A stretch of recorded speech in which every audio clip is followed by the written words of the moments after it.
United States is a better job of educating the American public, the American worker, the American consumer, all the stakeholders on what does trade do, both positively and negatively.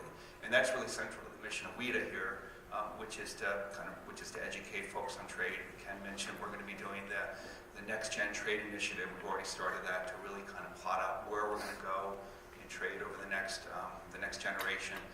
And so let me ask you all, drawing upon the perspectives of the regions for which you were presenting, what do you think we should be doing in terms of doing a better job of educating Americans about trade? So when we have elections for 12 years from now, the candidates are trying to outdo each other on how much they like trade as opposed to the trade enforcement and the trade protectionist kind of rhetoric that we heard. Thanks. Yeah, I'll open to anyone who wants to go first. I think that's a great point, and that's something that obviously everyone's talking about in the trade community because we haven't done a good job communicating these benefits. This isn't a new recognition, though I can say through my years of working at USTR, there were efforts through the years, to really convey the benefits in a much more understandable form. I think, from my perspective, what's really needed, and Ken was getting at that a bit, is really talking about specific plants, specific workers, the number of workers, getting small businesses out there, but really conveying the benefits in a much more tangible way. I think that would be extremely helpful.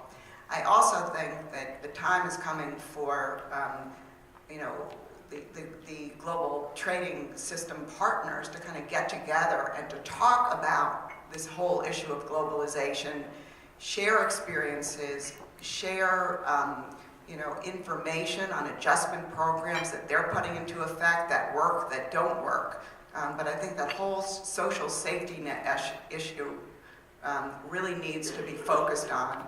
And I think it's something that everyone could benefit from learning from what others do. I think that Wendy's suggestions are, of course, very much to the point. I think deconstructing the opposition to globalization more broadly is important because if you look at what's going on in different regions, there are different elements that are at the basis of that opposition. Some of it is sort of related to trade agreements, but it's beyond that. Part of it may be related to the content of the agreements.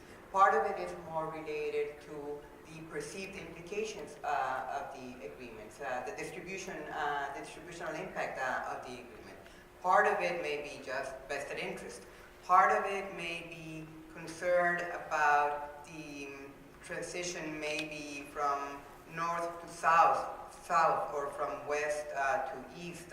Part of it may be related to a perception that lack of control of ways of life in certain places. So there may be different elements to it, and I think it's important to understand what is driving that opposition, to be able, with facts and evidence, come back and explain some of the things that are going on.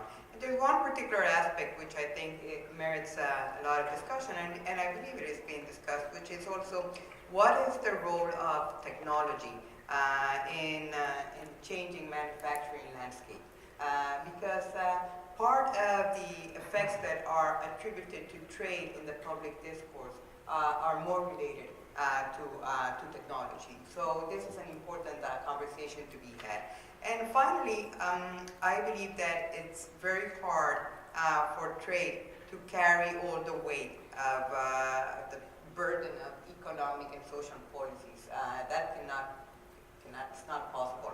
So looking at other complementary policies and the role that they may play, considering policies in the area of competitiveness, but also looking at policies in the area of social safety nets and others, education, skills, etc., are also quite important.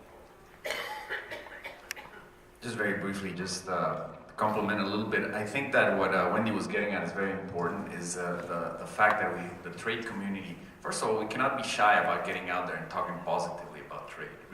Really trying to explain what it does, but really going at the local level. This idea that we need to get beyond the big numbers, the big graphs, and really telling the story of what trade actually does in each community. And also from the point of view of the private sector, there's strategies that some companies have begun to implement, for example, to identify in their workers' paychecks, what percentage of what you do is related to trade. I mean, it is impossible to believe that workers in the port of Long Beach or up in Washington, they work all day on really shipping products all across the world, and at night they go and they participate in a demonstration against trade, because there's a complete disconnect between what they're doing in their jobs and the perception that this is all due to international trade. So if we break this overall perception that trade is negative, we're only going to be able to do it if we're able to get to each person and tell them what the story is. And it's a tough task because, when people are enjoying their iPads, their cars, their plasma TVs, they don't associate that to trade.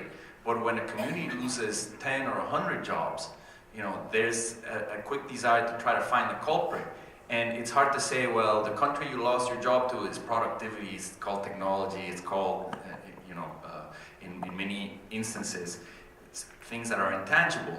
And then you turn towards specific issues. And unfortunately, trade has been taken up as a flag against all the ills and the economic uncertainty that exists in certain communities. So we need to advance in the education elements, both at the level of the private sector working with their workers and the community in general and telling the story, but also on a larger scale, what Wendy was saying also, it's the issue of really addressing actively the notion that we need to look at where there is displacement. There's a study by Ball State University that talks about, manufacturing jobs lost in the US, 87% is not due to trade.